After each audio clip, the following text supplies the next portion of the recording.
Bienvenue, vous êtes sur Observatoire Astral. Aujourd'hui, nous allons explorer une histoire qui ne trouve pas sa place dans les manuels de physique. Un phénomène détecté dans le laboratoire le plus puissant jamais construit par l'humanité. Une anomalie qui ne réagit ni aux machines, ni à la température, ni aux erreurs techniques. Elle réagit aux personnes. Dans les prochaines minutes, vous découvrirez pourquoi certains scientifiques pensent que l'univers pourrait ne pas être totalement indifférent à notre présence. Et pourquoi cette découverte, si elle est réelle, pourrait redéfinir ce que nous appelons la réalité. Avant de continuer, soutenez-nous en mettant un like à cette vidéo. Abonnez-vous à la chaîne Observatoire Astral pour ne manquer aucun mystère du cosmos. Et dites-nous en commentaire quelle partie de cette histoire vous paraît la plus troublante. Maintenant, respirez profondément, car ce que vous allez entendre ne devrait pas s'être possible.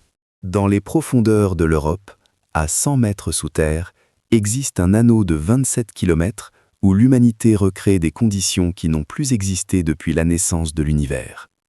Cet endroit s'appelle le Grand Collisionneur des Hadrons. Là, des particules sont accélérées presque à la vitesse de la lumière et forcées à entrer en collision. Des billions de fois. Chaque impact laisse une trace, une empreinte minuscule qui révèle les lois les plus fondamentales de la réalité. Mais vers la fin d'un cycle d'exploitation récent, quelque chose a commencé à sortir du cadre. Ce n'était pas un éclair spectaculaire. Ce n'était pas une nouvelle particule évidente. C'était un motif. Un changement subtil dans la distribution statistique de certains événements. Pour le détecter, le CERN avait mis en place un système d'intelligence artificielle conçu pour voir ce que l'œil humain ne peut pas percevoir. Une machine entraînée à reconnaître le normal et à signaler l'impossible. Pendant des mois, le système a appris comment l'univers se comporte lorsque tout fonctionne correctement. Puis il a commencé à signaler des écarts. Au début, personne ne s'est inquiété. Dans des expériences avec des quantités de données presque infinies, des anomalies apparaissent toujours. Mais cette fois, l'anomalie ne s'est pas dissipée. Elle persistait. Elle se répétait. Et le plus inquiétant, elle s'organisait. Les événements anormaux n'étaient pas répartis au hasard. Ils se regroupaient à des moments précis. Des moments qui coïncidaient avec quelque chose qui, en théorie, ne devrait avoir aucune importance. Qui était présent?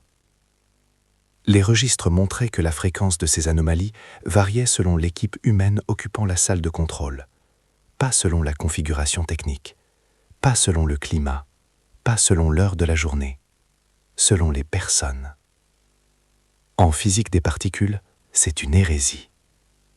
Pendant des décennies, la science a reposé sur une prémisse sacrée. La nature ne sait pas que nous l'observons. Elle se moque de qui regarde. Mais ici, les données suggéraient autre chose. Pour écarter les coïncidences, des périodes de fonctionnement entièrement automatisées ont été analysées. Des moments où l'accélérateur fonctionnait sans aucune présence humaine. Et alors, quelque chose d'encore plus troublant s'est produit. Le motif n'a pas disparu. Il s'est inversé. Les mêmes anomalies apparaissaient, mais dans la direction opposée. Comme si le système ne réagissait pas seulement à l'observation, mais aussi à son absence. Une erreur technique peut apparaître ou disparaître, mais elle ne se comporte pas comme si elle prenait une décision. C'est ici que naît le dilemme.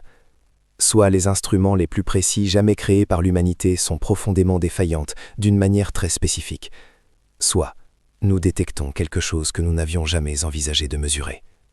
Ce ne serait pas la première fois que la physique se heurte à une limite inconfortable. Depuis plus d'un siècle, les expériences quantiques nous murmurent une vérité troublante. Observer modifie le résultat. Dans la célèbre expérience de la double fente, une particule se comporte comme une onde, jusqu'à ce que quelqu'un tente de voir par quelle fente elle passe. À cet instant, elle s'effondre. Elle choisit. Pendant des années, on a affirmé que la conscience n'y était pour rien, que n'importe quel détecteur suffisait. Mais certains physiciens n'en étaient pas convaincus. Ils ont proposé quelque chose de radical. Et si l'acte d'observer ne se contentait pas de révéler la réalité, mais contribuait à la créer? Des expériences ultérieures ont montré quelque chose d'encore plus étrange. Des décisions prises dans le présent semblaient influencer le comportement passé des particules. Comme si l'univers n'était pas complètement défini tant que quelqu'un ne posait pas une question. Imaginez maintenant ceci. Le grand collisionneur des hadrons n'est pas seulement une machine. C'est une fenêtre sur l'univers primordial, un lieu où la réalité ne s'est pas encore figée en forme stable. S'il existe un point où l'observation pourrait compter, c'est bien là. Pendant des décennies, certains chercheurs ont étudié si l'esprit humain pouvait influencer des systèmes véritablement aléatoires, pas avec du mysticisme, avec des statistiques. Ils ont trouvé de petites déviations, mais persistantes, toujours dans la même direction. Ils ont été ridiculisés, ignorés. Mais peut-être que le problème n'a jamais été l'idée, mais l'échelle. Peut-être que détecter un effet aussi subtil exige des énergies colossales, une précision extrême et des quantités absurdes de données. Exactement ce que produit le CERN. Certains théoriciens suggèrent que la conscience n'est pas un accident du cerveau, mais une propriété fondamentale de l'univers, qu'elle émerge lorsque certains processus quantiques atteignent un seuil critique. Si cela est vrai, alors dans les endroits où la réalité est plus malléable, la conscience pourrait laisser une trace. Pas comme de la magie, mais comme une physique que nous ne comprenons pas encore. Cela ne signifie pas que l'esprit contrôle les particules, cela signifie quelque chose de plus inquiétant, que l'univers pourrait ne pas être complet sans observateur. Nous sommes face à une possibilité inconfortable. Si l'anomalie est réelle, alors chaque expérience jamais réalisée comportait une variable cachée. L'expérimentateur. La science ne cesserait pas de fonctionner, mais elle devrait se regarder elle-même autrement. Et si tout cela n'est qu'une erreur, alors nous sommes tout de même confrontés à l'une des défaillances les plus étranges et persistantes jamais enregistrées. Les deux options sont perturbantes. L'accélérateur ne fonctionnera plus que quelques mois avant d'être arrêté pour des années. Le temps pour répondre à ces questions est en train de se refermer. Peut-être ne saurons-nous jamais ce qui s'est réellement passé. Ou peut-être assistons-nous au début d'une nouvelle manière de comprendre la réalité. Avant de partir, pensez à mettre un like à cette vidéo, à vous abonner à la chaîne Observatoire Astral et à écrire en commentaire quelle idée vous a le plus marqué. Merci de nous avoir accompagnés jusqu'à la fin. À la prochaine vidéo de la chaîne Observatoire Astral. Merci de votre écoute.